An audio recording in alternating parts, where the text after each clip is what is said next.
અત્યારે દરેક સમાજ એ આપણા ખભોથી ખભો મિલાવીને જ્યારે ચાલી રહ્યું છે ત્યારે આણંદના અને પૂરા ગુજરાતના વાણંદ સમાજના પ્રમુખ શશી પારેખ અહીંયા ઉપસ્થિત થયા છે અને શશી પારેખે પણ આપણને સમર્થન આપ્યું છે.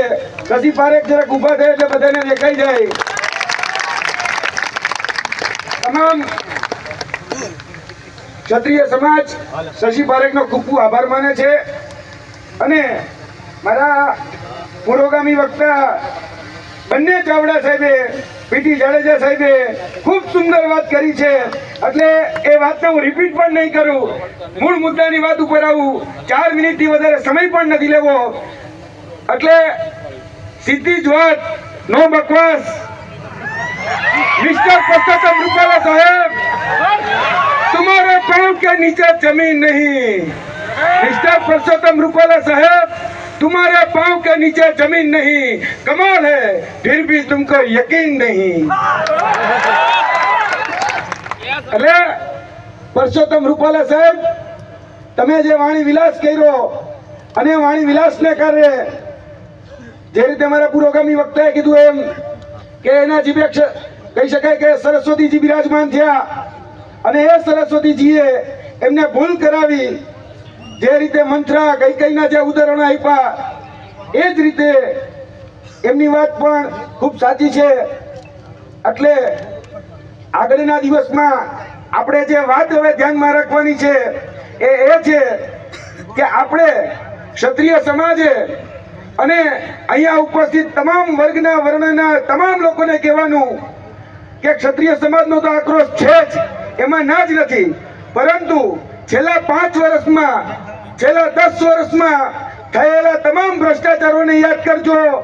તમારા યુવાન ભાઈઓ બહેનો સાથે જે ભવિષ્ય સાથે જે ચિરાગ થયા છે એ પેપર લીકેજને પણ યાદ કરજો. તમારા ભવિષ્ય સાથે જે પુલની દુર્ઘટનાઓ થઈ એને પણ યાદ કરીને વોટ આપવા જજો. આ 7 તારીખ એ આપણા માટે દશેરા છે. દશેરા આ 7 તારીખે આપણે બધાએ સવારના 7 વાગે કેસરિયા પહેરી અને કેસરિયા કરવાના છે. બોલો, કરશો ને? પાક્કું? તો વાંધો નહીં. એટલે ઘણી બધી જગ્યાએ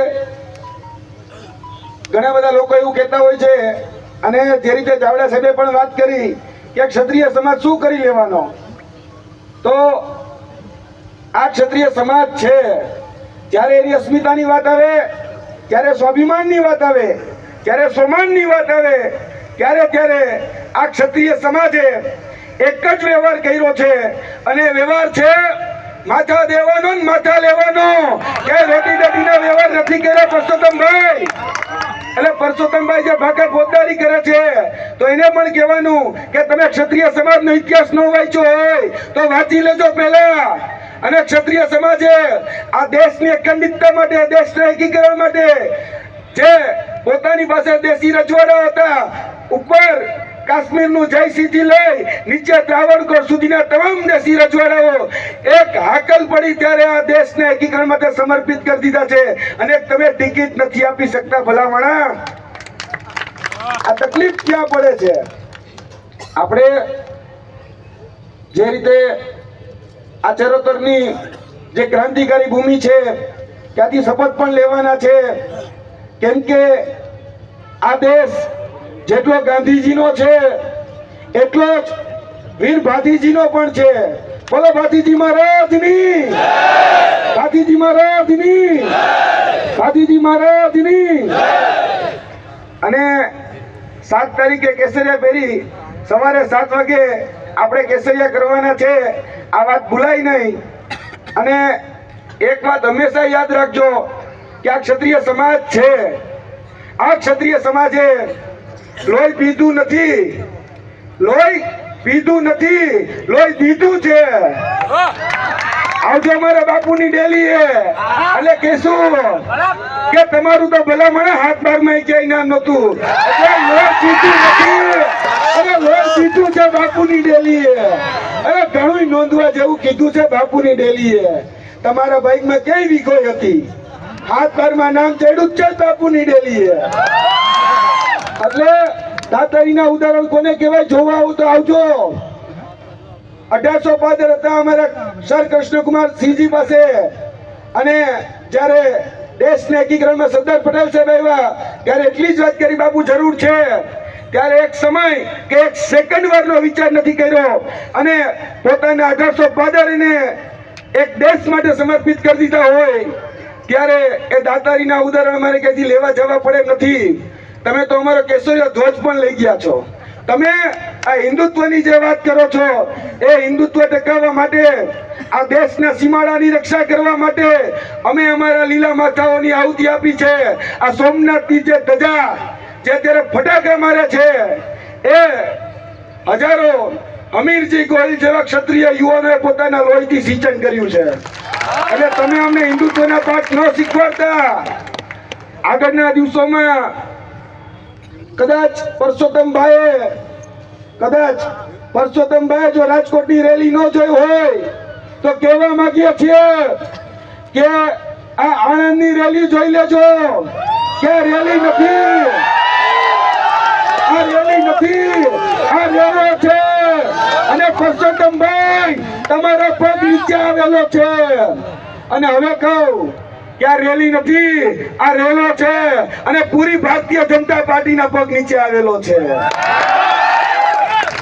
એટલે આ જે રેલો છે એ રેલો આપણે બધાએ આવતી 7 તારીખ સુધી જે આપણા આંદોલનનો પહેલો પડાવ છે, યાદ રાખજો, આંદોલન 7 તારીખે પૂરું નથી થઈ જતું. પછી તો ઘણા બધા બૌદ્ધિક આંદોલનો થવાના છે.